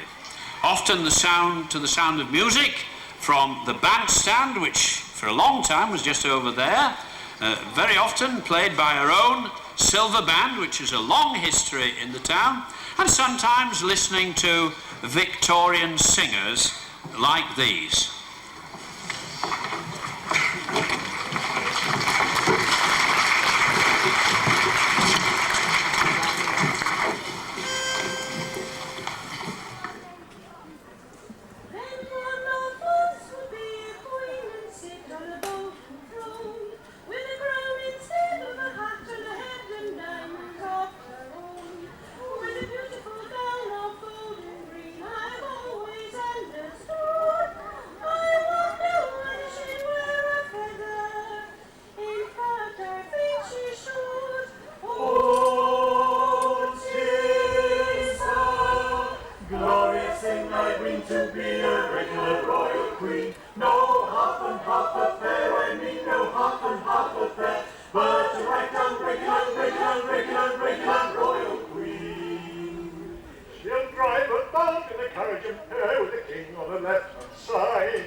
She condescends to say, oh, 'tis a glorious thing I win to be a regular royal queen. No half and half affair, I mean no half and half affair, but the right down regular royal queen. Oh, 'tis a glorious thing I mean to be a regular royal queen. I write down regular royal queen.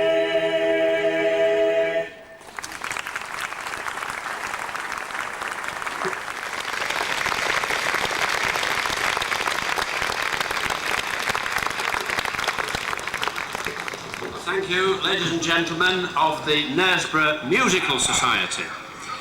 You've been a very good audience, a great encouragement to us, but I think you'll all be relieved to know that we've now reached the 20th century, and what shall we say of the last 100 years or so of the millennium? Well, Knaresborough certainly entered on a new century with great optimism. A newly formed Urban District Council, first chairman Basil Wood MP of Cunningham Hall.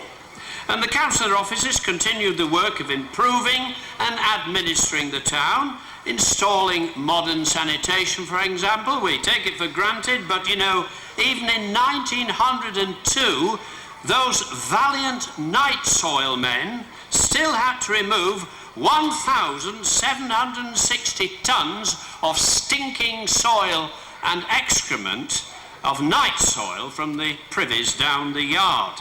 So we've made progress since those days.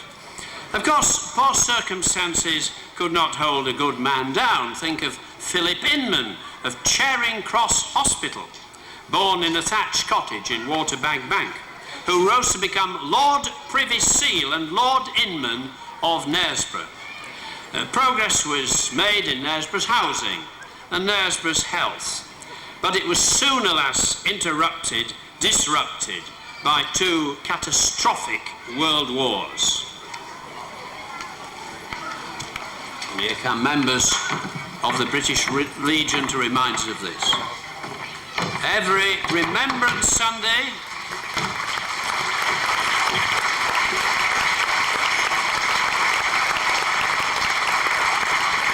we're going to be very serious here. Let's try and get it as quiet as possible for this. Every Remembrance Sunday we meet at the War Memorial just over there, appropriately set in the castle perimeter in a lovely peaceful setting, to remember the 156 Knaresborough men killed in the First World War and the 53 men and 2 women killed in the Second World War.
Thank you, flag bearers and escort of the British Legion.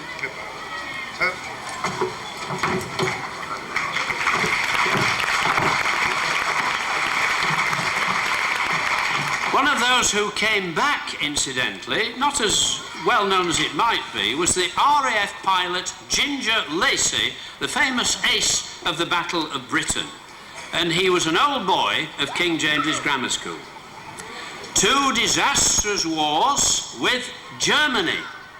And yet it was with Germany that many saw the way ahead to build a new and lasting peace in Europe through the twinning of towns.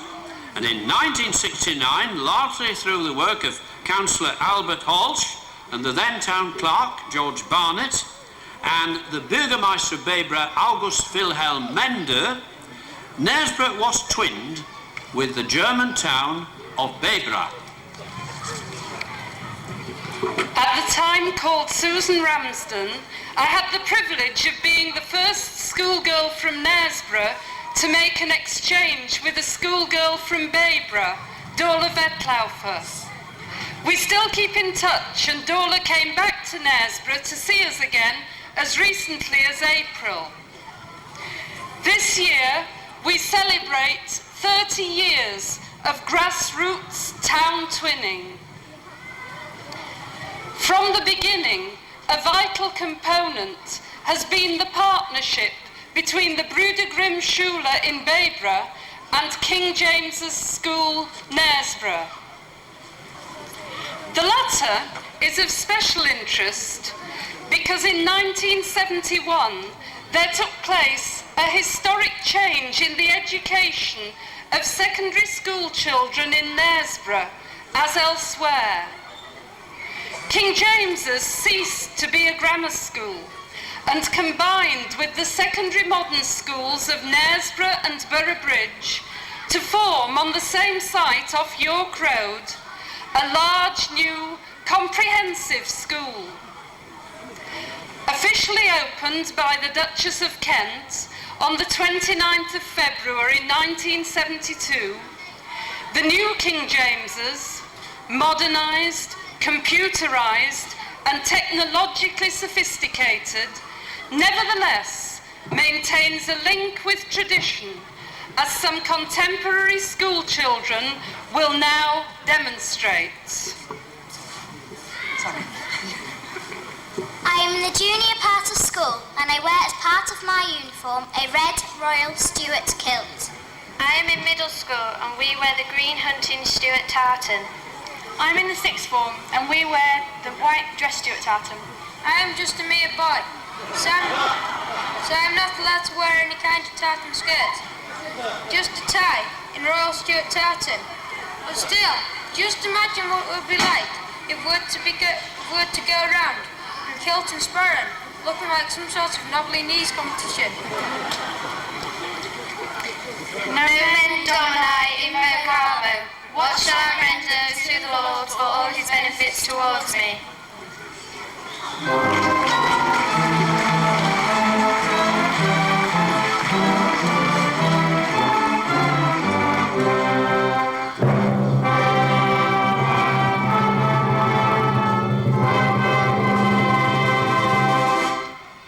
Well, there's a glimpse, you must have recognised that, many of you, from the school song of King James's School.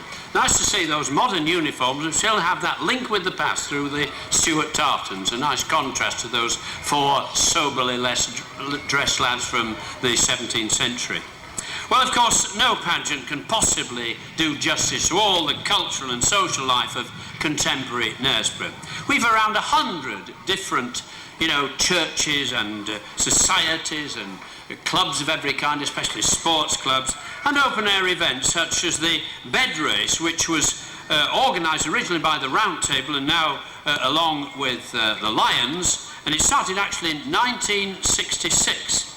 And then the event which seems to bring the whole town together every Boxing Day, the tug of war across the River Nid, first held in 1968. And to my delight, I see we've somebody to actually here to give us a little demonstration and reminder of it. So welcome these lads from the Half Moon. I think they're going to just give us a little. So we're not really worrying about who wins here. It's just to remind us. If you go down to Lowbridge on Boxing Day, you get a wonderful feeling of the town pulling together, not on two different sides as in a tug of war, but all as one united community. And they're just going to have a little tug, I don't know. I've got a feeling, we've got Mother Shipton on one side and Half Moon. Oh, this is for real, look. Oh, yes. I was told it was only going in with a Half Moon.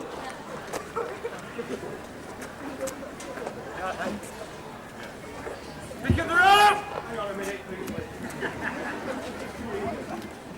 Take strain! And pull!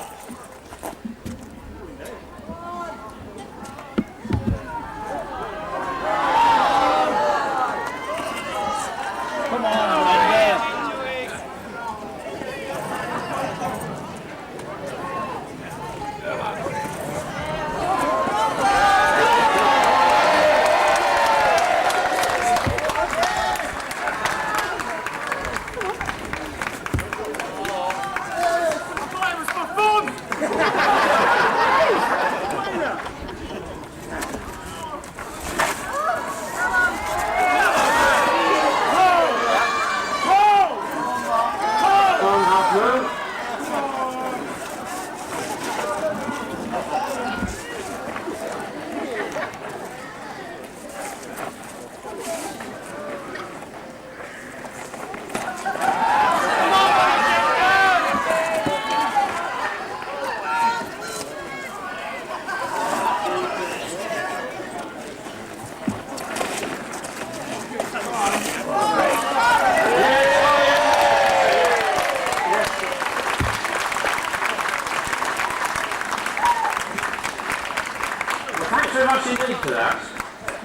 I think the presence of Mother Shipton here might have something to do with the victory for the Mother Shipton over the half moon, but it's a wonderful event, that, and that's just a reminder of Knaresborough's community spirit. Well, ladies and gentlemen, this pageant's given us a glimpse into those who have gone before us, and I hope you'll agree that no town, this is what I always say, no town in the country, perhaps in Europe, of this size has more to offer in the rich variety of its historical heritage than Knaresborough. But what of the future? Who better to speak of it than the youngest generation? And they're represented now in our junior choir, drawn from 5 Knaresborough schools.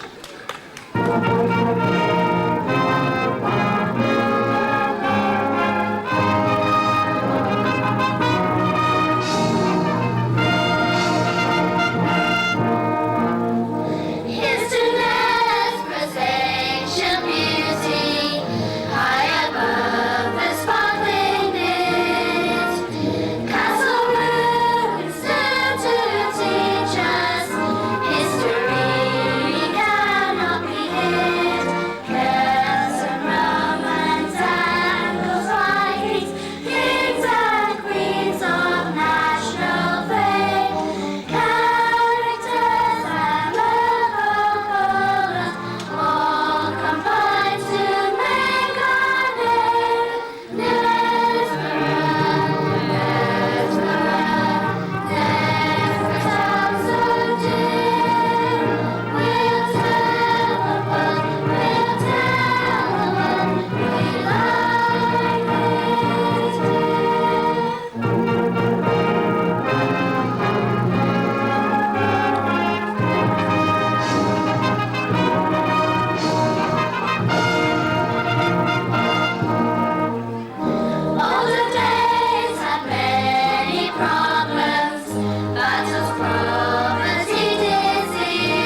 children, don't go away, please don't go away.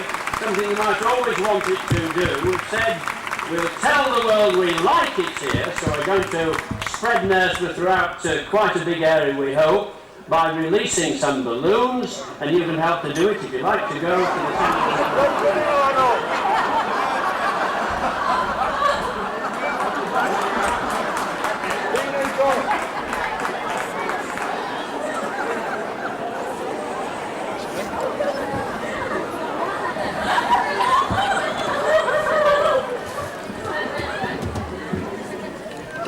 2 hours of the most wonderful coordination, and then at the end, I said, we'll wait till they've sung the song, and then we will release the balloons. I must be losing my touch when as a teacher I used to spit out every syllable, but no, I think that's what I understood we were going to have. But you all saw them go up, did you? Right, good, right, we've done it then, off they go, right. Thank you very much.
There's such big numbers involved here, and we're now going to form the procession going through the town. But those who can hear me, those who are within earshot, who have actually performed in the pageant or contributed in any way, including all the helpers like the Lions and the police and everybody who's lent a hand, may I say a hearty thank you. It's been a wonderful job you've done, and I'm sure it's been appreciated by this audience. Thank you.